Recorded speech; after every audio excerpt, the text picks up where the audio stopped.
Era la tarde del 12 de abril de 2006 cuando Sofía salió a comprar pan, y nadie imaginó que esos 5 minutos romperían una vida entera. Eran las 17:20 en el barrio de Las Lomas, una calle empedrada con farolas amarillas y el olor de pan recién hecho flotando desde la panadería de la esquina.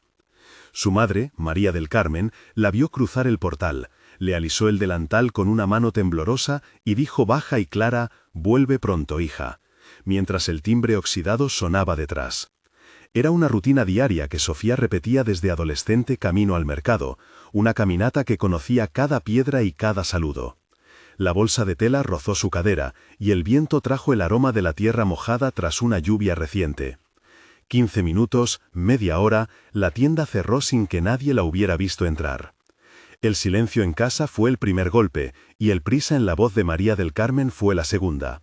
La promesa de que la verdad saldría al final quedó flotando como un aviso oscuro que solo se entendería años después, cuando una grabación casera y la terquedad de una madre desenmascararan lo inesperado.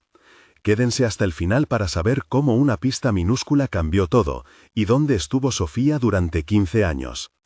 La reacción fue inmediata y caótica. Vecinos salieron a la calle con linternas improvisadas, se llamaron entre balcones y se formó un nudo de preocupaciones frente al portal.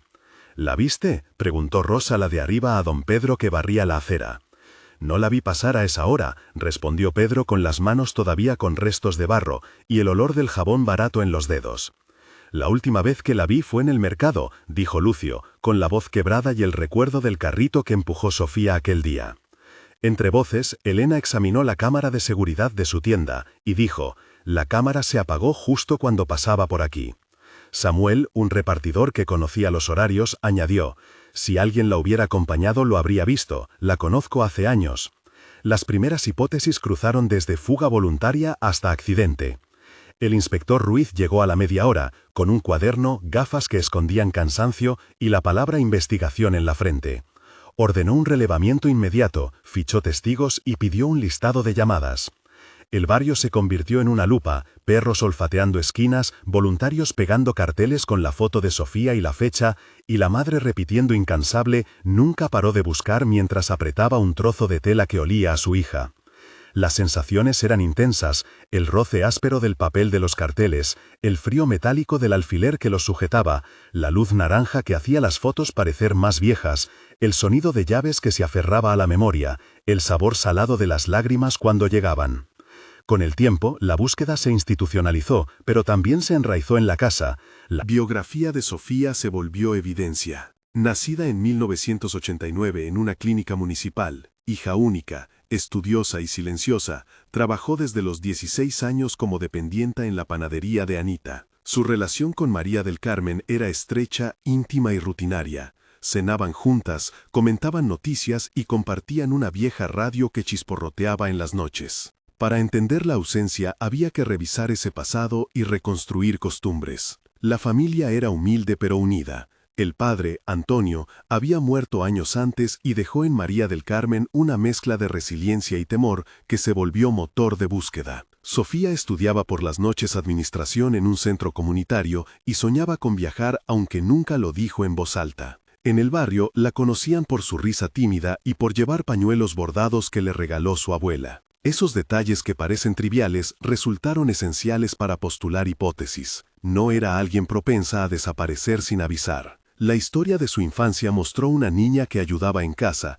que recogía flores en primavera y cantaba bajito, y una adolescencia marcada por amigos como Marta y Joaquín que la describieron como generosa. Este backstory explica por qué el abandono era la última teoría plausible y por qué la investigación se centró en personas del entorno más cercano. La narrativa personal de Sofía y la devoción de su madre crearon la presión social que impulsaría vigilancias posteriores. El relato íntimo añadió textura a la investigación y la convirtió en una demanda de toda una comunidad para no permitir que la indiferencia borrara a una hija. El sospechoso, que luego sería observado con más detenimiento, se llamaba Julián Herrera, un hombre de mediana edad que vivía en la casa contigua. Julián era descrito como reservado, con manos callosas y una sonrisa que raramente llegaba a los ojos. Pasaba horas en el taller detrás de su puerta, tenía afición por la carpintería y un gato negro que lo seguía por el barrio. Algunos vecinos lo recordaban por pequeños favores. Me arregló la puerta, dijo Rosa, y me dejó un mueble, añadió Pedro. Otras voces, sin embargo, lo pintaban como distante. Hablaba poco con la gente, dijo Elena, mientras su mirada buscaba entender. Con el tiempo, ciertos hábitos de Julián llamaron la atención. Salidas nocturnas, cajas que entraban y salían a horas raras y un olor persistente a solvente que cubría su puerta. Samuel comentó, una vez lo vi cargar algo envuelto en tela que no parecía un mueble. Ninguna acusación directa surgió al principio, pero hubo sospechas y señales sociales que pusieron a Julián en el centro de atención. La comunidad comenzó a mirarlo con ojos de sospecha, y el inspector Ruiz pidió vigilancia discreta. Los años que siguieron estuvieron llenos de pistas falsas y esperanzas truncadas. Hubo denuncias que no prosperaron, testimonios contradictorios y un desgaste emocional profundo. La policía investigó matrimonios antiguos, revisó teléfonos y siguió rumbos que no llevaron a nada. En un episodio de Esperanza, María del Carmen recibió una llamada anónima con una voz entrecortada que dijo que Sofía estaba viva en algún lugar cercano. Llamó al inspector Ruiz. «¿Qué hacemos?», suplicó ella. «Vamos a verificar», contestó Ruiz con calma tensa. Se montó un operativo que terminó en frustración. En otra ocasión, un informe policial encontró huellas que no pertenecían a Sofía y la familia volvió a la sensación de vacío. La participación de ONGs locales como Manos Buscadoras y la Asociación Vida y Memoria amplificó la búsqueda y aportó recursos para patrullas ciudadanas.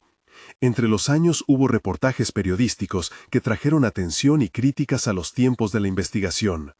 Para la familia fueron décadas de altibajos, de comer a deshoras por la angustia, de escuchar la radio por si alguien mencionaba su nombre y de sentir el peso de cada aniversario.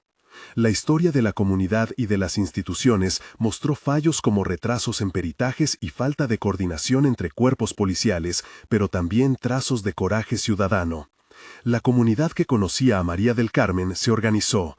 Marta, Joaquín, Rosa, Pedro, Lucio, Elena y Samuel firmaron peticiones y llevaron retratos a plazas. La vigilancia ciudadana fue el factor que cambió la historia. Moldeada por la persistencia de la madre y por la sospecha sobre Julián, se planificó una estrategia de observación cotidiana. Se instalaron cámaras pequeñas, se grabaron trayectos y se registraron ruidos nocturnos. María del Carmen aprendió a usar un teléfono antiguo con 2 botones para activar grabaciones. Se emplearon técnicas caseras de vigilancia y también se solicitó la intervención de peritos privados. En medio de esos esfuerzos apareció una evidencia aparentemente menor, una grabación de audio de la madrugada enviada por un vecino anónimo que captó golpes y un sollozo apenas perceptible. Ese sonido fue analizado por la doctora Morales, perito en acústica forense, que dijo que la grabación contenía patrones vocales compatibles con la fisonomía de Sofía. Dicha explicación técnica implica análisis espectral de frecuencias comparativas entre muestras de voz y no es concluyente por sí sola, pero puede ser probatoria cuando se cruza con otras pruebas. En 300 palabras técnicas, el peritaje acústico consiste en comparar formantes y patrones de energía en la voz y calcular probabilidades de coincidencia mediante software especializado. Se validan las muestras control y se descartan ruidos ambientales mediante filtros de frecuencia y correlaciones estadísticas. El resultado se incorpora al expediente con su margen de error y recomendaciones para cotejo con otras pruebas. Paralelamente, se recogieron registros de entrada y salida de la casa de Julián, inconsistencias en horarios y objetos que no cuadraban, y una vecina dijo, «Lo vi salir con guantes a las 3 de la madrugada». La vigilancia civil logró documentar movimientos que antes se ignoraban. Primer momento de tensión, la operación de entrada planificada. Se organizó una actuación conjunta entre la policía y voluntarios, con mandados judiciales, listas de cotejo y una logística que incluía camuflaje y un primer equipo de contención. La noche era fría, el aire olía a metal y a humedad y las linternas cortaban la oscuridad como cuchillos. En ese operativo hubo una serie de diálogos tensos entre el inspector Ruiz, la madre y el sargento Beltrán. «Tenemos la orden, entramos ahora», dijo Ruiz. «¿Y si no está?», preguntó María del Carmen con voz quebrada. «Vamos a buscar pruebas», respondió Beltrán apretando la linterna. «No podemos fallar», murmuró una vecina. Confíen en el procedimiento, añadió Ruiz. ¿Dónde la tendremos?, fue la réplica de una voluntaria. En algún lado que aún no hemos mirado, dijo Ruiz. Tienen que abrir la trampilla, ordenó el perito. Si la encuentro, quiero estar, exigió María del Carmen. No, usted no puede entrar, contestó Beltrán. Ella es mi hija, gritó María del Carmen. Vamos con cuidado, pidió Ruiz. Estas 8 conversaciones se sucedieron con ruidos de llaves, tablas crujientes y un silencio que parecía llenar de cemento la habitación. Las sensaciones eran intensas. El olor a madera vieja, a solvente, la textura polvorienta del suelo, la luz blanca de las linternas que trazaba sombras nítidas, el sonido de la respiración contenida y la temperatura gélida que calaba los huesos. Segundo momento de tensión, el hallazgo del escondite. Tras horas de registro, tras abrir armarios y rastrillar suelos, apareció una trampilla oculta bajo una alfombra, un espacio que olía a humedad y embalsamador, con telares de polvo y un hilo de luz que entraba por una rendija. Se escuchó un sollozo ahogado. «Sofía», dijo María del Carmen como si la palabra fuera una llave. Dentro encontraron un cuarto minúsculo, preparado con mantas viejas, una botella vacía y un diario. Julián fue esposado en el umbral con la mirada evasiva y dijo en voz baja, no quería hacerle daño, mientras el silencio en la casa hacía de jurado. El momento fue una mezcla de alivio y devastación. La primera vista de Sofía reveló desnutrición, arañazos y un estado de confusión que necesitó asistencia médica inmediata. La escena aportó sensaciones repulsivas, el olor a cerrado, a sudor retenido, la textura áspera de las mantas, el frío del suelo y el débil sabor a polvo en el aire. El hallazgo fue registrado en audio y video, y detenido Julián fue llevado para interrogar. Las pruebas materiales incluyeron una libreta con anotaciones cronológicas de movimientos y fotos enviadas a la fiscalía. Tercer momento de tensión, el interrogatorio y la confesión. En la comisaría, el intercambio con Julián fue extendido y contradictorio. El inspector Ruiz preguntó de forma directa, ¿por qué la retuvo? Julián respondió evasivo, no era mi intención. Luego dijo, fue por miedo, y después, ella se quedó, en un mar de justificaciones. Las preguntas se multiplicaron. ¿Cómo la convenció?, replicó Ruiz. ¿Hubo cómplices?, inquirió la fiscal doña Álvarez. Julián titubeó, mencionó nombres vagos, negó ayuda. La madre fue llamada a identificar y sollozó. Es mi hija, mientras tocaba su mano temblando. Tras horas de confrontación, Julián cedió y dio una declaración que mezcló posesión emocional, frustración y una racionalización enfermiza de cuidado. Cada respuesta levantaba más preguntas. La confesión no borraba años de opacidad. Los sonidos de la sala eran secos, el roce de la silla de metal, el zumbido de una fluorescente, el olor a café rancio y el tacto frío de las esposas en la mesa. Tras el rescate vinieron los cuidados. Sofía fue trasladada al hospital municipal, donde la atendió un equipo multidisciplinar. Los exámenes médicos, test de desnutrición, pruebas de traumatismo y estudio psicológico se realizaron en las primeras horas. El laudo forense describió lesiones de convalecencia y signos de privación. La explicación técnica de la evaluación médica en 300 caracteres. El examen forense consiste en registro de lesiones ante mortem y postraumáticas, toma de muestras biológicas para pruebas toxicológicas, evaluación nutricional y psicológica y elaboración de un informe que sirve como prueba en el proceso penal. Los médicos hablaron de un proceso de readaptación largo y una dependencia psicológica que necesitaría terapia intensiva. La identificación fue confirmada mediante registros dentales y fotografías antiguas comparadas por peritos gráficos, lo que cerró cualquier duda sobre la identidad. En la sala de espera, la comunidad se reunió y lloró. Los nombres de los que apoyaron en ese momento aparecieron todos: Marta, Joaquín, Rosa, Pedro, Lucio, Elena, Samuel y la asociación Manos Buscadoras, que financió parte de la intervención médica. El juicio fue extenso y público. La fiscal doña Álvarez presentó evidencia documental, grabaciones, testimonios de peritos y el diario encontrado en el escondite. El abogado defensor intentó matizar motivos, señalar tratar problemas mentales y la existencia de antecedentes de soledad. En la sala declararon vecinos, se proyectaron audios, se presentaron informes de la doctora Morales y de la doctora Fernández, psicóloga infantil, que evaluó el estado de Sofía. El proceso judicial terminó con una condena por privación ilegal de libertad y agravantes por condición de vulnerabilidad. La pena fue de 25 años, más medidas de seguridad y terapia obligatoria para el acusado. La sentencia reconoció fallos institucionales en las etapas iniciales y ordenó revisar protocolos en la comisaría local. La resolución fue recibida con alivio y críticas porque nada devolvía el tiempo perdido, pero sí establecía responsabilidades. 30 días después, la vida empezó a tomar formas nuevas. El primer mes fue de rehabilitación médica y de reencuentros graduales. Sofía empezó terapia ocupacional y sesiones de psicología intensiva. Su voz al teléfono era débil al principio, pero con días fue ganando textura. María del Carmen no dejó su lado y organizó turnos con Marto y Joaquín para acompañar y sostener. Se creó una red de apoyo en el barrio que ofreció alimentos, ropa y compañía. Legalmente se abrió un proceso de reparación y la ONG Vida y Memoria gestionó recursos para facilitar la mudanza a un piso tutelado temporal. Socialmente la atención mediática fue intensa y la familia recibió muestras de cariño y también de escrutinio. El balance del primer mes fue de pasos cortos pero firmes y una hoja de ruta hacia la recuperación. 3 meses después, la situación mostró señales claras de avance. Sofía había incorporado una rutina de terapia semanal. Aprendía a gestionar la ansiedad y comenzaba a escribir en el diario que había sido hallado. Las sesiones de grupo con otras sobrevivientes le ofrecieron compañía y herramientas. María del Carmen fundó un grupo de voluntariado que asesoraba a familias de desaparecidos y comenzó a colaborar con el ayuntamiento para mejorar protocolos de actuación.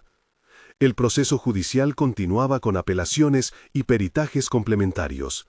La comunidad se movilizó para crear un fondo de ayuda para casos similares, y la asociación Manos Buscadoras logró que la comisaría implementara controles de respuesta más ágiles. La vida de Sofía empezó a incorporar estudio online con apoyo y un proyecto pequeño de costura que le permitía independizarse económicamente. 6 meses después, la transformación ya era tangible. Sofía se mudó a un apartamento supervisado, continuó con terapia y empezó un curso de administración que siempre había soñado. Su voz recuperó tonos de risa y se observó un proceso de reinserción social que avanzaba con cautela. La madre inició una organización formal llamada Esperanza Activa, que ofrecía apoyo legal y psicológico a familias afectadas. Las políticas locales cambiaron, se implementaron protocolos de búsqueda temprana, se creó una base de datos de personas desaparecidas y se fortaleció la coordinación entre policía judicial y unidades comunitarias. La pena del acusado quedó firme y se establecieron medidas de protección para testigos. La comunidad no olvida y construyó memoriales discretos en plazas y en la escuela donde Sofía había estudiado. El epílogo, en estos 6 meses, refleja recuperación personal y transformación institucional, un proceso que no borra el daño, pero ofrece rutas concretas para evitar que se repita. Si esta historia te ha conmovido, comparte tu opinión en los comentarios y cuéntanos qué harías si fueras parte de una búsqueda. Comienza tu comentario con "si fuera yo", así facilitamos el diálogo y sabemos qué apoyos esperan las familias. Tus palabras ayudan a otras personas a sentirse menos solas y nos orientan sobre qué casos investigar. Señala además organizaciones de apoyo que conozcas y preguntas que quieras que respondamos en próximos capítulos. Volvemos ahora a la narrativa final. La conclusión de este caso deja una mezcla de alivio y urgencia. Sofía recuperó su nombre y su derecho a decidir su futuro, pero los 15 años perdidos no se devuelven. La condena y las medidas tomadas fortalecieron protocolos en la comisaría y crearon un precedente en la región. La madre transformó el dolor en activismo y una red ciudadana se consolidó como vigilante preventiva. Hoy la frase que resume el camino es simple: nunca desistir, porque la persistencia de una sola persona movilizó a una comunidad y cambió un destino. Apoya a quienes buscan y participa en iniciativas locales porque la vigilancia colectiva y la acción responsable pueden desenterrar verdades que parecían enterradas. Si quieres seguir historias como esta, suscríbete y comparte para que otras voces sean oídas.